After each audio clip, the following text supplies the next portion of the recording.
नमस्कार दोस्तों, मोहित study IQ centre में आपका स्वागत है।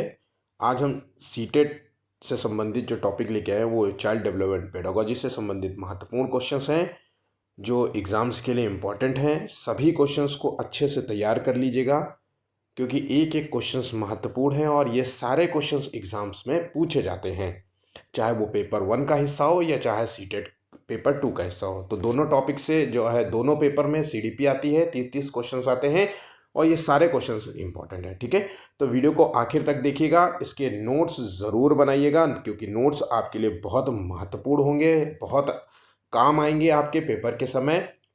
और बिना नोट्स के आप अच्छे नंबर नहीं हासिल कर सकते।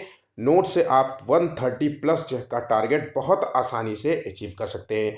तो मैं जो जो रास्ता बताता जा रहा हूँ उसको जो है उसको यूज़ करिए और उसी तरीके से आप अपने जो है लक्ष्य को प्राप्त कर सकते हैं।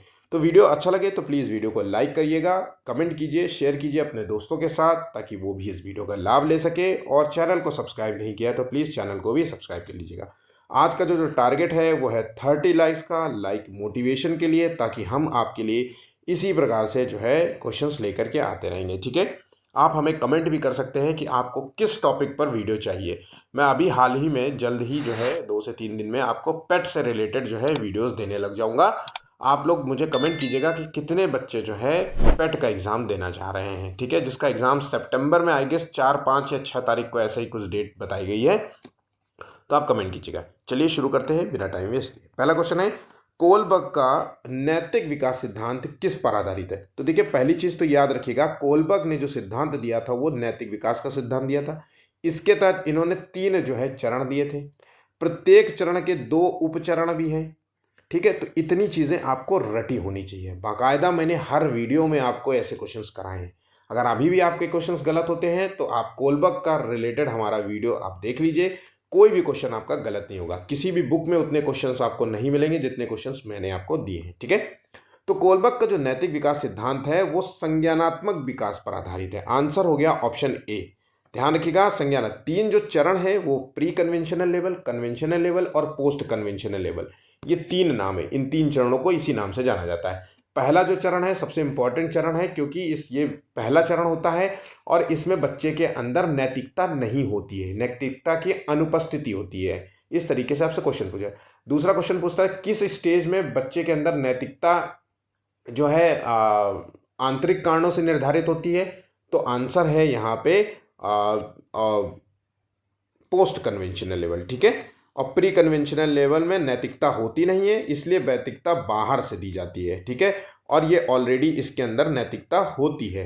ठीक है, आंतरिक कारणों से अपने आप सही और गलत की पहचान करता है। ठीक है, चलिए नेक्स्ट क्वेश्चन है, बाइगोस्की के अनुसार जोन ऑफ प्रॉक्सिमल डेवलपमेंट का क्या अर्थ है? तो देखिए, बाइगोस्की ने जेडपीडी एक शब्द है इसको डिफाइन किया था। फुल फॉर्म है जोन ऑफ प्रॉक्सिमल डेवलपमेंट। इसका जो अर्थ है वो है सहारा मिलने पर बच्चा क्या कर सकता है। बच्चा कुछ भी कर सकता है। आंसर है यहाँ पे बी। देखिए, हेल्प की सहायता से बच्चा जो है अपने कार्य को कंप्लीट कर सकता है। ठीक है, जैसे बच्चा साइकिल चलाना चाहता है, साइकिल चलाना सीखना चाहता है और उसके पिता जो है उसको बाहर से थोड़ा सा सपोर्ट कर दे, साइकिल को थोड़ा सा पीछे से पकड़े रहें और धीरे धीरे उसको चलाते वक्त उसको थोड़ा सा छोड़ दें, फिर चलाएगा, फिर छोड़ दें, ऐसे सहारा देते देते वो एक समय के बाद इस कार्य को सीख जाएगा। तो मतलब वो क्षेत्र जहाँ बच्चा बिना किसी की हेल्प से कर सकता है और वह काम जो बिना किसी वो काम जो किसी और की हेल्प से कर सकता है के बीच का क्षेत्र होता है। ठीक है, तो एक तरीके से हम कह सकते हैं कि इसमें जो है टेम्परेरी हेल्प की ज़रूरत होती है, टेम्परेरी। ठीक है, यहाँ पे समझ गए। चलिए नेक्स्ट क्वेश्चन देखते हैं, पियाजे के अनुसार ठोस संक्रियात्मक अवस्था किस आयु सीमा तक होती है? तो देखिए, पियाजे ने जो सिद्धांत दिया था वो संज्ञानात्मक विकास का सिद्धांत दिया था। इसके तहत बच्चा जो है बच्चे के अंदर जो बौद्धिक विकास के जो 4 चरण इन्होंने दिए थे, 4 चरण दिए थे और चारों चरणों को अच्छे तरीके से याद कर लिए। पहला चरण है संवेदी प्रेरक अवस्था, दूसरा चरण है जो कि 0 से 2 वर्ष की अवस्था है, दूसरा चरण है वो है पूर्व संक्रियात्मक अवस्था जो कि 2 से 4 वर्ष की अवस्था है, तीसरा चरण है जिसे कहते हैं मूर्त संक्रियात्मक अवस्था या फिर हम ठोस संक्रियात्मक अवस्था कह सकते हैं, जो कि ये 2 से 6 वर्ष का है और ये 7 से 11 वर्ष का है। ठीक है, उसके बाद जो है आखिरी जो अवस्था है उसे कहते हैं अमूर्त संक्रियात्मक अवस्था या अनौपचारिक संक्रियात्मक अवस्था, जो कि 11 वर्ष की अवस्था है। ये पॉइंट्स आपको याद करना है।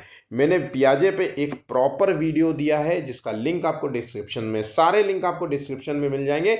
इस वीडियो का डिस्क्रिप्शन जरूर देखिएगा, बहुत काम के जो है वहां पे लिंक होंगे। ठीक है, चलिए अगला क्वेश्चन देखिए। अच्छा, एक बात और याद रखिएगा, ठोस संक्रियात्मक अवस्था में होता क्या है, तो ये तीसरी अवस्था है। मैंने जैसा कि बताया, इसमें बच्चा जो है वस्तुओं को डिफरेंशिएट करने लग जाता है, वस्तुओं को जो है वर्गीकरण करने लग जाता है ना, तर्क करना प्रारंभ कर देता है। ये सारी चीजें जो है इसमें गुण जो है बच्चा प्रदर्शित करता है। ठीक, चलिए नेक्स्ट क्वेश्चन।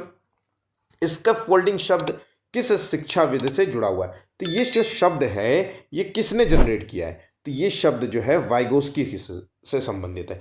वाइगोस्की ने बच्चे के संज्ञानात्मक विकास के सिद्धांत में 3 शब्द दिए थे। एक तो ZPD, स्कैफोल्डिंग जिसे कहते हैं मचान या फिर पाड़ शब्द भी कहते हैं, ठीक है, और उसके बाद MKO, मोर नॉलेज अदर। इन 3 शब्द, ये तीनों शब्द जो है एक तरीके से बच्चा जो है अस्थाई हेल्प के द्वारा कार्य को सीखता है। जैसे कुछ भी, अब वाइगोस्की ने तो अपने सिद्धांत दिया था कि बच्चा जो है जो कुछ भी सीखता है वो समाज और संस्कृति के दायरे में रह करके सीखता है। तो मान लीजिए बच्चे को नैतिक विकास की बातें करनी है, नैतिक विकास की बातें सिखानी है या सामाजिक बातें सिखानी है, तो वो बच्चा कैसे सीखेगा, तो पिता उसको थोड़ा सा सपोर्ट करेंगे, बेटा ये गलत बात होता है, नहीं ऐसे नहीं करते, चलो रखो। तो इस तरीके से वो सीखता है। स्कैफोल्डिंग का मतलब होता है कि टेम्परेरी हेल्प के द्वारा, मतलब टेम्परेरी, उसको बच्चे को वो कार्य आता है लेकिन बीच बीच में उसको बताना पड़ता है कि बेटा नहीं ये गलत है, ऐसे करो, फिर उसको बताना ये गलत है। ZPD जो होता है वो शुरुआत ही, स्टार्टिंग होता है, starting period of time, starting होता है जहां पे बच्चे को नहीं पता होता है, वहां पे थोड़ी सी सपोर्ट की जरूरत होती है। जैसे कि मैंने कहा कि साइकिल चलाना उसको सिखाना है तो आपको बाहर से सपोर्ट देना पड़ेगा, लेकिन स्कैफोल्डिंग में क्या होता है, एक टेम्परेरी हेल्प होता है, कार्य को टेम्परेरी हेल्प के द्वारा सिखाया जाता है, एक अस्थायी मदद होती है और बच्चा फिर धीरे से वो उस कार्य को पूरी तरीके से सीख जाता है। ये पाड़ शब्द आप वहां से ले सकते हैं कि जब आपने देखा होगा, आप घरों की जो दीवार बनती है, तो जब दीवार को 5 फुट तक तो वो जमीन में खड़े होकर के मिस्त्री बना लेगा, जब 5 फुट के ऊपर जब वो बनाता है तो एक पाड़ लगाता है ना, बांस का, जिसके ऊपर वो खड़े हो गए, तो उसी को कहते हैं। तो वो एक टेम्परेरी हेल्प होती है अपने कार्य को मदद पूरा करने के लिए, एक टेम्परेरी, जब वो कार्य पूरा हो जाता है तो पाड़ हटा दिया जाता है। MKO क्या होता है कि मोर नॉलेज अदर्स, मतलब वो कार्य जो है उसके बस का तो नहीं है, उससे अधिक नॉलेज वाले व्यक्ति की सहायता से ही उस कार्य को कंप्लीट किया जा सकता है। तो तीनों शब्द के कहीं ना कहीं मिले जुले रूप हैं, लेकिन बहुत बारीक बारीक चीजें हैं। ठीक है, कभी भी क्वेश्चन जो है आएगा भी तो एक चीज का एग्जांपल, एक चीज का ऑप्शन देगा, बाकी 2 को नेग्लेक्ट कर देगा, मतलब 2 ऑप्शंस नहीं होंगे। ठीक है, तो कंफ्यूजन नहीं रहती है। चलिए आगे बढ़ते हैं अगले क्वेश्चन के। बाल केंद्रित शिक्षा का मुख्य उद्देश्य क्या है, तो चाइल्ड डेवलपमेंट एजुकेशन का जो मूल उद्देश्य होता है वो है शिक्षक का नियंत्रण नहीं होता, ना कि पाठ्यक्रम का विस्तार होता है, ना कि परीक्षा आधारित अध्ययन होता है, बल्कि यहाँ होता है मूल उद्देश्य कि बच्चे की सक्रिय भागीदारी सुनिश्चित करना होता है। ठीक है, बच्चा जो है, बाल केंद्रित शिक्षा, चाइल्ड सेंटर्ड एजुकेशन, मतलब बच्चे की रुचियों को ध्यान में रख करके एजुकेशन प्रोवाइड करना, उसको कुछ भी सिखाना जिससे बच्चा सक्रिय रूप से उसमें भागीदार बने और सक्रिय रूप से सीख सके। ठीक है, एक्टिव लिसनर बने, एक्टिव रूप में वो कार्य करे, यहाँ पे इसका मूल अर्थ ये निकलता है। चलिए नेक्स्ट क्वेश्चन देखिए। मैं जो भी बातें आपको बताता हूँ बहुत ही सिंपल भाषा में आपको मैं बता रहा हूँ, और सिंपल भाषा में ही याद रखना है। आपको सिर्फ केवल इतना बात पेपर में याद रखना है कि इस शब्द का मतलब आपको पता हो। अगर आपको इस शब्द का केवल मतलब पता हो गया तो आप तुरंत आंसर लगा लेंगे।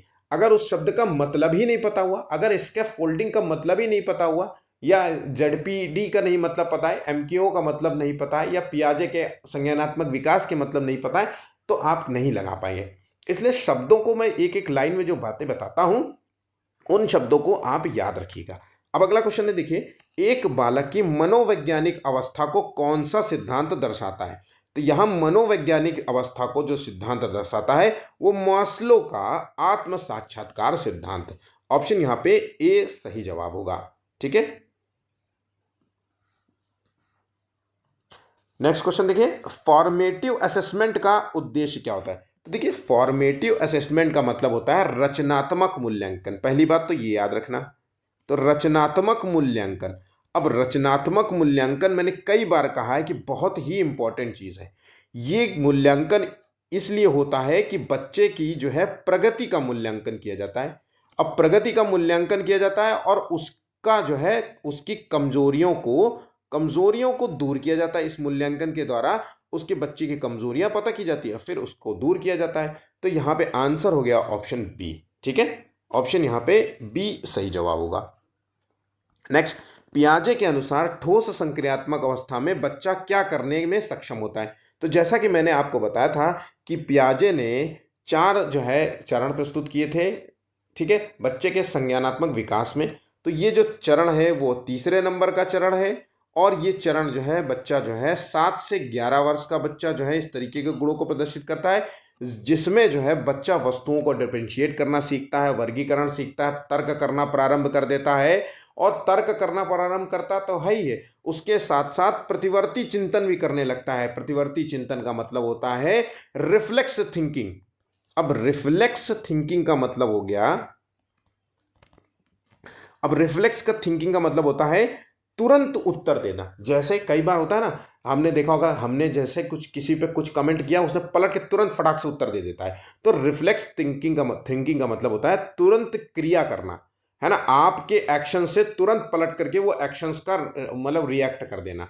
ठीक है, जैसे हम उदाहरण के तौर पे सीखे थे, तो जैसे हमने किसी गर्म चीज पर उंगली छुआते हैं तो तुरंत हम हाथ पीछे करते हैं, तो बस वही रिफ्लेक्स थिंकिंग होती है। तो रिफ्लेक्स थिंकिंग में किसी ने कुछ क्वेश्चन पूछा और तुरंत वो पलट के जो है उसने अपना कमेंट कर दिया, तो ये होता है प्रतिवर्ती चिंतन, यही होता है। आंसर हो गया यहाँ पे सी। तो ठोस संक्रियात्मक अवस्था में बच्चा तर्क तो करता ही करता है, लेकिन यहाँ पे सबसे ज्यादा जो आंसर है प्रतिवर्ती। तो देखिए इस क्वेश्चन में कई बच्चे जो है ऑप्शन ए लगा रहे होंगे, बल्कि यहाँ पे सी जो है ज्यादा फुलफिल कर रहा है इस पूरे क्वेश्चन को। ठीक है, नेक्स्ट क्वेश्चन देखिए, बच्चों में जो है भाषा विकास का प्रारंभ होता है। तो बच्चों में भाषा का विकास जो है स्कूल से प्रारंभ होता है कि बालवाड़ी से प्रारंभ होता है, जन्म से, या 1 वर्ष की आयु में। तो बच्चे की जो भाषा की प्रक्रिया होती है, विकास की, डेवलपमेंट की प्रक्रिया होती है, लैंग्वेज डेवलपमेंट, वो जन्म से ही होती है। अब जन्म से कैसे होती है, तो देखिए पियाजे ने तो इसको बहुत अच्छे तरीके से बताया। पियाजे ने बच्चे को जो है 4 चरण दिए थे, और पहला जो चरण ही है जिसे कहते हैं संवेदी प्रेरक अवस्था। इसमें बच्चा जो है अपनी बातों को जो है सेंसेस के माध्यम से बताता है, जैसे, तो वो भी तो उसकी भाषा ही है। ऐसा थोड़ी ना है कि लिखना, पढ़ना, सुनना, बोलना यही एक भाषा का रूप हो सकता है। इशारे में भी बात कहना, अगर मैं अपनी बात को इशारे में कह पा रहा हूं तो इसका मतलब है कि मैं अपनी बात को कह पा रहा हूं। तो बच्चा जो है भूख लगने पे पैर पटकता है, रोता है ना, खुश होने पर पैर पटकता है ना, इस तरीके से एक्शंस करता है ना। तो जन्म से ही इसकी क्रियाएं शुरू हो जाती है। भाषा विकास की प्रक्रिया उसकी जन्म से प्रारंभ हो जाती है, और भाषा का विकास सबसे पहला जो होता है उसके घर से होता है। तो प्राइमरी स्टेज जो होता है वो उसका घर होता है भाषा की प्रक्रिया में। ठीक है, चलिए अगला क्वेश्चन, रचनात्मक अधिगम में निम्न में से कौन सा गुण प्रमुख होता है। तो रचनात्मक अधिगम में बच्चे का सक्रिय रूप से जुड़ना बहुत जरूरी होता है, क्योंकि रचनात्मक अधिगम जो होता है उसमें क्या होता है, बच्चा जो है सक्रिय रूप से जुड़ेगा, क्योंकि उसमें प्रगति की निगरानी होती है, बच्चे की कितना ग्रोथ कर रहा है, नहीं कर रहा है, उसमें कमजोरियों को दूर किया जाता है। तो इसमें बच्चे का, छात्र का सक्रिय रूप से होना बहुत जरूरी है। ठीक है, आंसर हो गया यहाँ पे सी। कोलबर्ग के अनुसार नैतिक विकास की प्रारंभिक अवस्था पर आधारित निर्णय होते हैं। तो देखिए कोलबर्ग ने जो सिद्धांत दिया था, नैतिक विकास का सिद्धांत दिया था, और नैतिक विकास के तहत इन्होंने 3 चरण दिए थे, और 3 चरण, प्रत्येक चरण के 2 उसके अपने स्तर हैं। तो यहाँ पे देखिए इस तरीके से आपको याद रखना है। अब यहाँ पे क्या होता है कि प्रारंभिक अवस्था की बात कर रहा है, तो इसका मतलब है कि ये प्रारंभिक अवस्था है प्री कन्वेंशनल लेवल। इसमें बच्चे के अंदर नैतिकता नहीं होती है, जो भी नैतिकता मिलती है वो बाहर से मिलती है। मतलब उसको माता पिता बताएंगे, या आसपास के पड़ोस जो भी सगे संबंधी हैं, मास्टर टीचर हैं, वो बताएंगे नैतिकता की बातें कि बेटा ये गलत होता है, ऐसे नहीं करना चाहिए। तो नैतिकता की अनुपस्थिति होती है, इसमें बच्चे में नैतिकता नहीं होती है। जो भी नैतिकता मिलती है वो बाहर से मिलती है। तो यहाँ पे जो प्रारंभिक अवस्था बताई जा रही है वो है दंड और पुरस्कार। ऑप्शन यहाँ पे सी सही जवाब होगा। जैसा कि मैंने आपको कहा कि इसके प्रत्येक जो है चरण के दो उप चरण होते हैं। तो पहला चरण तो दंड एवं आज्ञा पालन है या पुरस्कार दे लीजिए। तो दूसरा कौन सा है? तो दूसरा है व्यक्तिगतता और जो है विरामन, जैसे इंडिविजुअल एंड एक्सचेंज। यहां पे क्या होता है, आप एक्सचेंज में क्या दे रहे हैं उसके आधार पर वो सही और गलत का निर्णय लेता है। तो इस स्टेज में बच्चे के अंदर नैतिकता होती ही नहीं, इसलिए आपने उसको जो है एक्सचेंज में चॉकलेट दी तो वो तुम्हारी बात मानेगा, नहीं तो भाग जाएगा, बात ही नहीं मानेगा, है ना, वो आपकी बात ही नहीं सुनेगा। तो एक्सचेंज में उसे क्या मिल रहा है, इसके आधार पर वो निर्णय करता है कि मैं ये काम मेरे लिए सही है कि नहीं है। ठीक है, तो यहाँ पे बात समझ गए। चलिए अगला क्वेश्चन देखते हैं। बाल विकास एक निरंतर और क्रमिक प्रक्रिया है, इसका क्या अर्थ है? तो देखिए, बाल विकास एक निरंतर और क्रमिक प्रक्रिया है। इसका मतलब है कि जो विकास की प्रक्रिया होती है वो निरंतर होती है ना। विकास की प्रक्रिया निरंतर चलती है और क्रमिक रूप से चलती है और जीवन पर्यंत चलती है। व्यक्ति के जन्म से स्टार्ट होती है और उसके मरने तक चलने वाली ये प्रक्रिया होती है। तो इसका आंसर है विकास चरणबद्ध होता है। तो विकास चरणबद्ध होता है, ये लाइन जो दी गई है विकास की, ये पियाजे ने दी है। और चरणबद्ध होता है, इसमें 4 चरण, इसको ऑलरेडी पियाजे ने इसको डिफाइन किया कि भाई विकास की जो प्रक्रिया होती है वो चरणबद्ध प्रक्रिया होती है।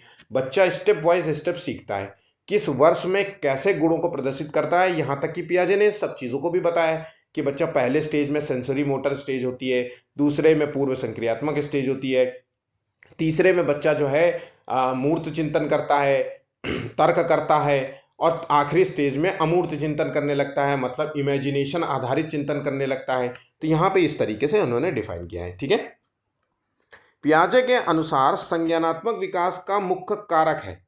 तो यहाँ पे संज्ञानात्मक विकास का जो मुख्य कारक माना है वो सामाजिक सहभागिता नहीं है। सामाजिक सहभागिता जो है वो वाइगोत्स्की ने माना है, यहां पे ध्यान रखिएगा। भाषा जो है चोम्स्की ने माना है। तो यहां पे आंसर है परिपक्वता, मैच्योरिटी। जैसे जैसे 4 चरण बताए हैं और 4 चरणों को एज के रूप में भी बताया है कि 0 से 2 वर्ष, 2 से 4, 2 से 6 वर्ष, 7 से 11 वर्ष, 11 से अधिक वर्ष। तो यहाँ पे जैसे जैसे बच्चा मैच्योर होगा वो अलग तरीके के गुणों को प्रदर्शित करेगा, मतलब संज्ञानात्मक विकास के प्रमुख चरण को दिखाएगा। तो परिपक्वता यहाँ पे मैच्योरिटी जिसे कहते हैं, आंसर है यहाँ पे सी। नेक्स्ट, मनोविश्लेषणात्मक सिद्धांत का जनक कौन है? तो मन का विश्लेषण किसने किया? तो सिगमंड फ्रायड ने किया। इसके तहत इन्होंने मन को समझने के 3 प्रमुख बिंदु बताए। अब वो 3 प्रमुख है, इड, ईगो और सुपर ईगो। ठीक है, इन 3 जो है चीज़ों में इन्होंने मनोविश्लेषणात्मक सिद्धांत को डिफाइन किया है। बाकायदा अच्छे तरीके से इस क्वेश्चन को तैयार कर लीजिए। प्रयास एवं भूल सिद्धांत के अनुसार सीखने की कुंजी है। तो ये प्रयास एवं भूल सिद्धांत मतलब ट्रायल एंड एरर का सिद्धांत किसने दिया था? पहली चीज तो ये बात याद रखना है।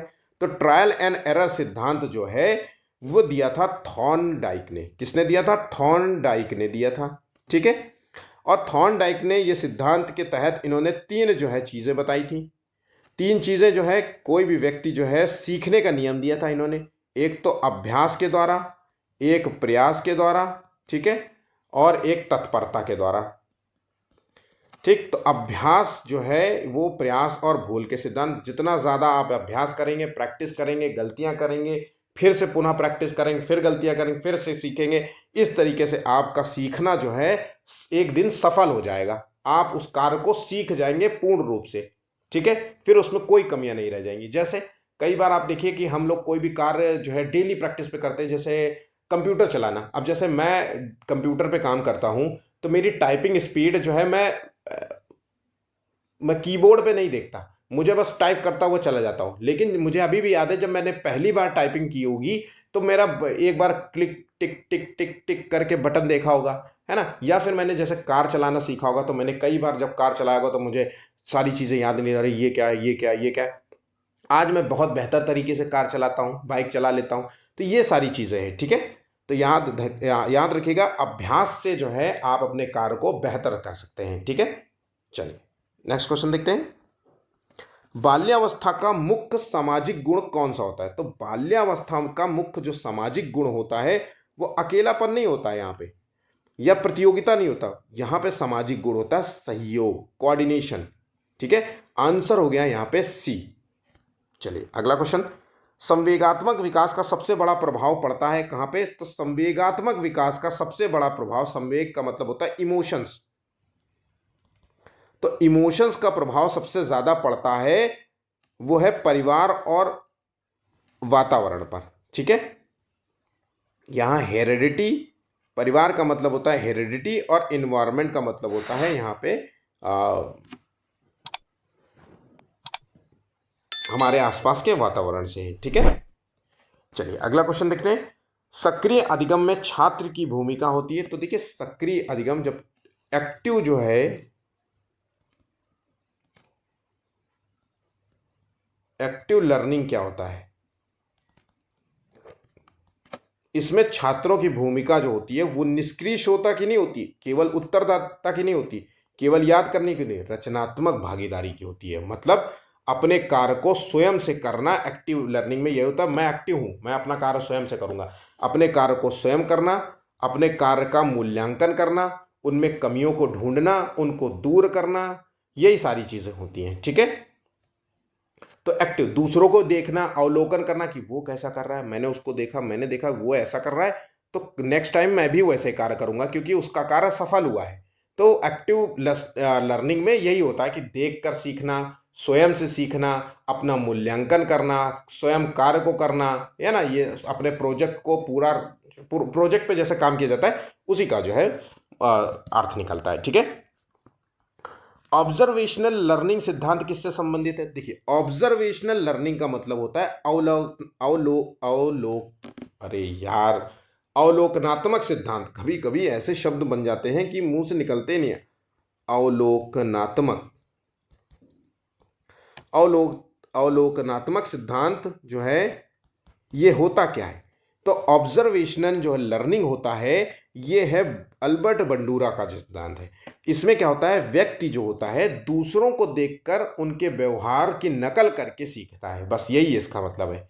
तो दूसरों को देखना और उसके व्यवहार की नकल करना, फिर उसको सीख जाना। तो आंसर हो गया ऑप्शन यहाँ पे सी।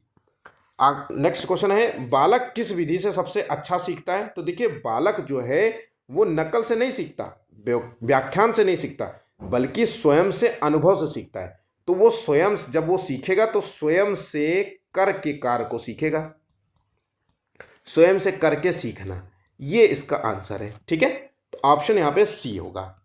चलिए अगला क्वेश्चन देखिए, कंस्ट्रक्टिविज्म जो है कि अवधारणा पर आधारित शिक्षा शास्त्र का क्या अर्थ है? तो इसका मतलब होता है कि बच्चा जो है अनुभव और खोज आधारित अधिगम है। ठीक है, आंसर हो गया ऑप्शन सी।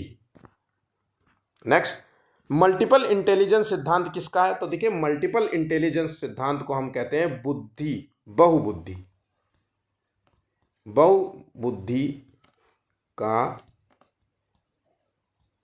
सिद्धांत। अब बहुबुद्धि का सिद्धांत क्या कहता है, ये किसने दिया था? तो पहले बात तो ये दिया था गार्डनर ने। तो ये जो है व्यक्ति की एक विलक्षण योग्यताओं को नहीं डिफाइन करता, ये व्यक्ति की कई विलक्षण योग्यताओं को डिफाइन करता है। मतलब बुद्धि को एक कारक नहीं माना है इन्होंने, बुद्धि को बहुकारक माना है, बहुबुद्धि माना है।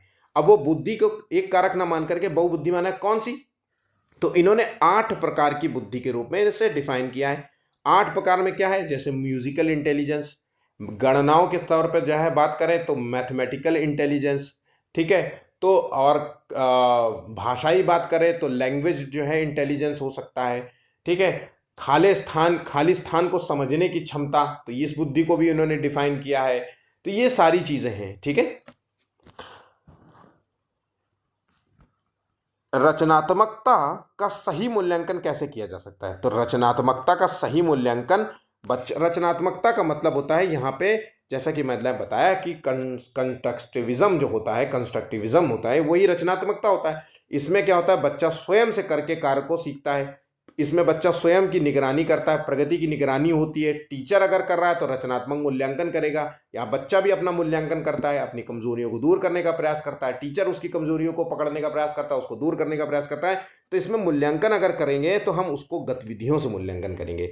जितना ज़्यादा हम गतिविधि कर देंगे हम उसका मूल्यांकन प्रगति करेंगे, उसकी निगरानी करेंगे, देखेंगे क्या गलतियां कर रहा है, फिर उसको दूर करने का प्रयास करेंगे। तो यही इसका मूल अर्थ है। तो इसका मूल्यांकन करने का सही तरीका है वही बच्चे को स्वयं से करने देना, स्वयं से कार्य को करने देना, ठीक है, करके सीखना। यहां तक समझ गए? चलिए अगला क्वेश्चन। कोई भी बात हो आप हमें कमेंट कर सकते हैं। मैं फिर से कह रहा हूं, मेरा पूरा जो टॉपिक रहता है, मैंने आपको जितने भी वीडियोस दिए हैं, मैं आपको पूरे के पूरे सब कुछ टॉपिक कवर करा चुका हूं। एसएसटी के तो मैंने आपको प्रॉपर सिलेबस आधारित वीडियो दिए हैं।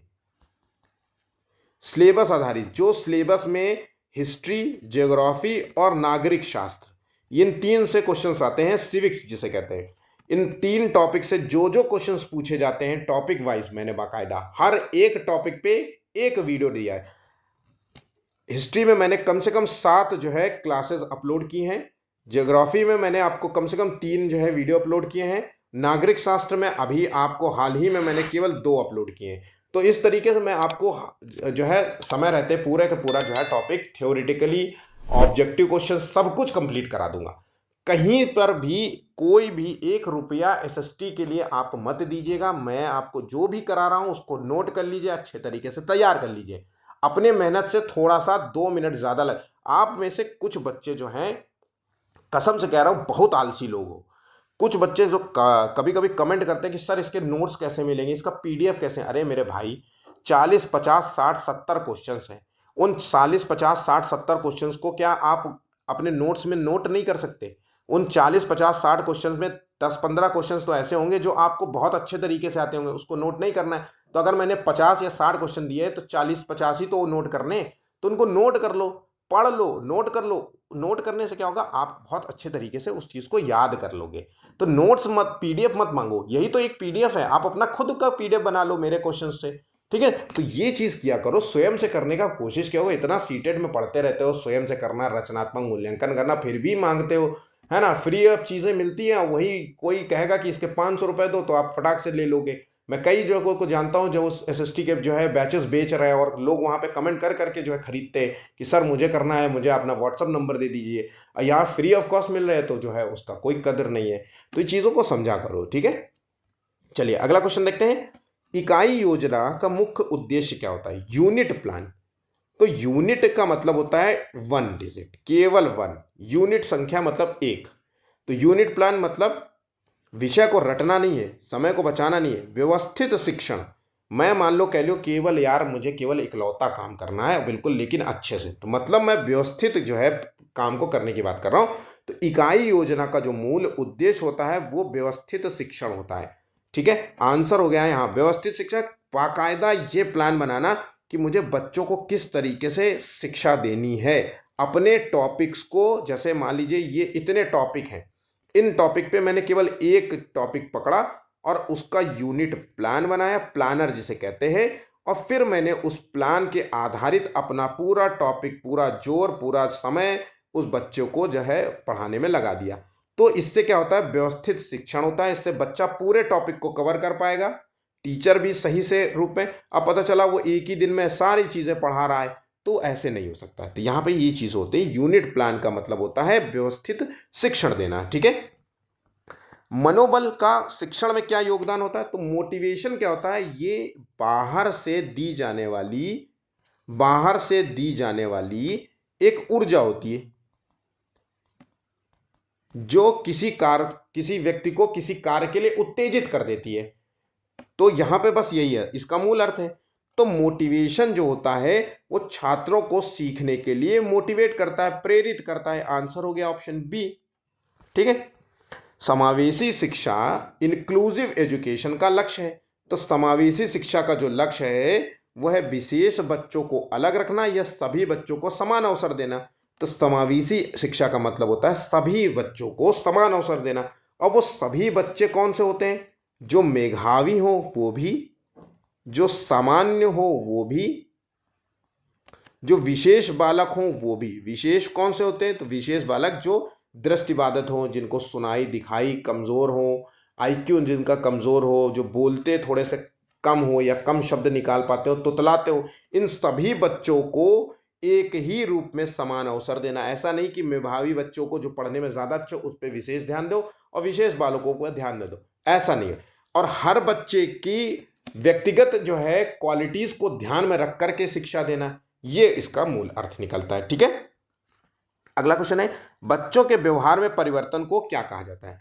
अगर बच्चों के व्यवहार में परिवर्तन आ रहा है तो इसको हम अधिगम की संज्ञा देंगे। ठीक है, अधिगम मतलब होता है लर्निंग। तो भाई बच्चे के व्यवहार में परिवर्तन आ रहा है तो इसका मतलब है कि कुछ ना कुछ वो सीख रहा है। अब सीखना या तो पॉजिटिव हो सकता है या सीखना वो निगेटिव हो सकता है। तो अगर आपका बच्चा चिड़चिड़ा है, मारकूट करता है, बदतमीजी करता है, तो इसका मतलब है वो निगेटिव लर्निंग है। और अगर बच्चा बहुत अच्छे मैनर्सफुल तरीके से रहता है, वो आप कोई भी चीज़ खाता है तो शेयर करता है ना, बहुत शांत स्वभाव का है, बहुत अच्छे तरीके से बात करता है, पढ़ाई के लिए बोलो तो तुरंत पढ़ लेता है, तो ये सब चीज़ें जो है आएगी तो ये पॉजिटिव लर्निंग में आएगी। तो अधिगम को लर्निंग कहेंगे। तो यहाँ पे आंसर हो गया ए। डायग्नोस्टिक जो है टेस्ट का प्रयोग किया जाता है। तो डायग्नोस्टिक टेस्ट क्यों होता है भाई? जब डॉक्टर के पास जाते हो तो आप कहता नहीं, डॉक्टर कहता है ना कई बार कि अच्छा ये आपको प्रॉब्लम है, एक काम कीजिए, इसका थोड़ा सा डायग्नोस करना पड़ेगा। एक मैं टेस्ट लिख दे रहा हूँ, तो टेस्ट से मैं डायग्नोस समझ पाऊंगा कि चीज़ें हुई। तो डायग्नोस क्या होता है? ये समस्या की पहचान करने के लिए किया जाता है। बस इतना याद रखो, डायग्नोस्टिक का मतलब होता है समस्या की पहचान। बच्चे में क्या समस्या है, किस तरीके से क्यों नहीं पढ़ता है, ये कितना अच्छा है, कितना कमजोर है, इन सभी चीज़ों की पहचान किया जाता है। फिर उससे जो है बच्चे को एक तरीके से ये समझ लीजिए कि ये रचनात्मक मूल्यांकन का एक तरीका है। रचनात्मक मूल्यांकन को दूसरा नाम समझ लो। ठीक है, बात समझ गए? चलिए अगला क्वेश्चन है, डिफरेंशिएटेड जो है इंस्ट्रक्शन का उद्देश्य होता है, इसका क्या मतलब होता है? तो यहां पे डिफरेंशिएटेड इंस्ट्रक्शन का उद्देश्य होता है बच्चों की रुचि क्षमता के अनुसार शिक्षण देना। आंसर हो गया ऑप्शन बी, बिल्कुल सही जवाब है बी आंसर। एक शिक्षक को सबसे पहले ध्यान देना चाहिए, किस पर ध्यान देना चाहिए? पुस्तक पर, परीक्षा पर, पाठ की गति पर, या फिर बच्चों की आवश्यकताओं पर और उसकी पृष्ठभूमि पर। विविध भाषी बच्चे होते हैं, बहुभाषी बच्चे होते हैं। स्कूल में क्लास में बहुत सारे बच्चे, आपकी क्लास में 50, 30, 40 बच्चे हैं, अलग अलग भाषा के हैं। हर बच्चे की अपनी कैपेबिलिटी है, हर बच्चा कुछ ना कुछ घर से सीख करके आए। इन सभी चीज़ों को ध्यान में रखना और फिर जो है अपनी शिक्षण प्रक्रिया को स्टार्ट करना। ऐसा नहीं कि आज आए बच्चे और एकदम से कूद पड़े पढ़ाने। पहले जान तो लो कि बच्चा कौन क्या क्या है, किसकी भाषा क्या है, कौन कितना बोलता है, कौन कितना नहीं बोलता, कौन कितना डरता है, आपसे बोलने में हिचकिचाता है, सारी चीज़ें। और फिर उसके बाद आधार पे अपना जो है तरीका अपनाइए। ठीक है, तो आंसर है बच्चों की आवश्यकता और पृष्ठभूमि पर जो है सबसे पहले हमें ध्यान देना चाहिए। अनुकूलन शब्द किस विकास सिद्धांत से जुड़ा हुआ है? बहुत बहुत इंपॉर्टेंट है ये शब्द, इसको नोट कर लो, लिख लो। एडॉप्टेशन, एडॉप्टेशन जो है अनुकूलन जिसे कहते हैं, ये शब्द दिया था पियाजे ने, ये शब्द गढ़ा है पियाजे ने। तो आंसर हो गया ऑप्शन बी। इसका अर्थ क्या होता है? तो देखिए, जो भी आपके पास नॉलेज इस समय मौजूद है कि जो भी आपके पास नॉलेज मौजूद है, जो भी नॉलेज मौजूद है, बाहर से एक नई सूचना उस नॉलेज में और ऐड कर दी जाती है। तो नई सूचना को पुरानी सूचना में मिला देना ही अनुकूलन कहलाता है। समझ गए? पुरानी नई सूचना को पुरानी सूचना में मिला देना मतलब जोड़ देना ही जो है अनुकूलन कहलाता है। और नई सूचना को पुरानी सूचना में मिलाना और प्लस उसमें संशोधन करना। अगर मान लीजिए संशोधन कर देना, पुरानी सूचना में संशोधन करिए। मान लीजिए नई सूचना हमको मिली कि जो 4 पैर वाले जो कुत्ते होते हैं, है ना, उनके 4 प्रकार नहीं होते, वो 10 प्रकार के कुत्ते होते हैं, 10 टाइप के कुत्ते होते हैं, उनकी प्रजातियां 10 प्रकार की होती है। तो मैंने अभी तक तो 4 याद किया, अब मेरे को नई सूचना मिली कि 10 होते हैं, तो हमने उसमें पुराने में संशोधन किया। अब हमारी नई सूचना पुरानी सूचना हो गई। अब हमने पढ़ लिया कि भैया कुत्तों के 10 प्रकार होते हैं, या कुछ भी पढ़ लो, समझ लो। ठीक है, तो संशोधन यही हो गया। तो इसको क्या कहते हैं? तो इसको कहते हैं समायोजन। ठीक है, इस शब्द को समायोजन कहते हैं। ये भी शब्द जो है पियाजे से जुड़ा हुआ है, तो यहां पे इतनी चीजों को याद रखिएगा। ठीक है, अधिगम अक्षमता लर्निंग डिसेबिलिटी वाले बच्चों के लिए उपयुक्त रणनीति है। तो लर्निंग डिसेबिलिटी क्या हो सकता है? तो लर्निंग डिसेबिलिटी जैसे कि बच्चे को डिसलेक्सिया, डिसग्राफिया, है ना, और डिसकैलकुलिया हो गया, है ना। तो ये सारी चीज़ें जो होती हैं, ये लर्निंग डिसेबिलिटी में बच्चे सीखने में कुछ जो है कमज़ोर है, समझ नहीं पा रहा है, आपकी बात को नहीं समझ पा रहा है, क्योंकि उसको अंदर ही कुछ मानसिक रूप से दिक्कत है। तो उसको दंड देना तो बिल्कुल भी नहीं, अनदेखा नहीं करना चाहिए। व्यक्तिगत जो है वैयक्तिक शिक्षण विधियां अपनानी चाहिए। ऐसे समय पे हमें व्यक्तिगत, जो बच्चा देखने में अक्षम है, देखने में कमजोर है, जिसको साफ साफ नहीं दिखता, उसको सबसे पहले क्या करोगे? सबसे पहले करोगे कि उसको सबसे आगे वाली बेंच में बैठाओगे, ताकि वो बोर्ड को साफ रूप से देखे। जब जब देख नहीं पाता तो उसको मौका दोगे कि साफ साफ बोर्ड में जो लिखा है उसको साफ साफ उतार ले, उसकी मदद करोगे। यही चीज सब करोगे, है ना। तो यही होता है। सुनने वाले को क्या करोगे? थोड़ा सा लाउडली बोलोगे, जिसको सुनने में दिक्कत हो उसके लिए करोगे कि थोड़ा तेज तेज बोलोगे, बार बार ध्यान देते रहोगे कि बेटा तुमने सुना क्या बोला मैंने, तो 2-3 बार रिपीट करना है। उसको भी सबसे आगे वाली बेंच पे बैठा लोगे। तो ये सारी व्यक्तिगत शिक्षण को ध्यान, जो कमजोर व्यक्ति है, बच्चा है, उससे बार बार पूछना, उससे नई नई तरीकों से जो है पढ़ाने का प्रयास करना, सामान्य शिक्षा नहीं। ठीक है, तो आंसर हो गया यहाँ पे सी। यदि बच्चा बार बार गलतियां करता है तो टीचर को क्या करना चाहिए? अब देखिए सीटेट में ये ऐसे क्वेश्चन बहुत बहुत पूछे जाते हैं। अब इन्हीं क्वेश्चन को बहुत बड़े रूप में बना देंगे पेडागोजी के नाम पे, ताकि पढ़ने में समय वेस्ट हो। आंसर तो तब भी वही होगा। एक बच्चा बार बार गलतियां करता है तो डांट नहीं सकते, उनसे उपेक्षा क्या करोगे? तो वो भाई गलती कर रहा है, तो आप टीचर हो तो आप सबसे पहले जानो उसका कारण को समझना कि वो गलतियां क्यों कर रहा है, वो बार बार शब्दों को क्यों कर रहा है। तो वो शब्द को पी को उल्टा पी क्यों बना देता है, एफ को उल्टा एफ क्यों बना देता है, इसको जानिए, है ना। उसको समझाइए कि वन स्ट्रेट लाइन, फिर एक छोटी ऊपर छतरी, फिर इससे भी एक नीचे छतरी, ऐसे पढ़ाइए। कुछ कुछ नया एक्टिविटी कर दीजिए, तो उस चीज से वो समझेगा। तो कारण को समझना और फिर उसकी हेल्प करना, आंसर हो गया। ठीक है, तो इस तरीके से हमारे सीडीपी के जो क्वेश्चंस थे वो समाप्त होते हैं। वीडियो अच्छा लगे तो प्लीज वीडियो को लाइक करते हुए जाइएगा। 30 लाइक्स का टारगेट है, और जो डिस्क्रिप्शन में मैं लिंक शेयर करूंगा उसको जरूर देखिएगा। शेयर कीजिए अपने दोस्तों के साथ। चैनल को सब्सक्राइब नहीं किया तो प्लीज चैनल को भी सब्सक्राइब कर लीजिए। अभी के लिए बस इतना ही है, धन्यवाद।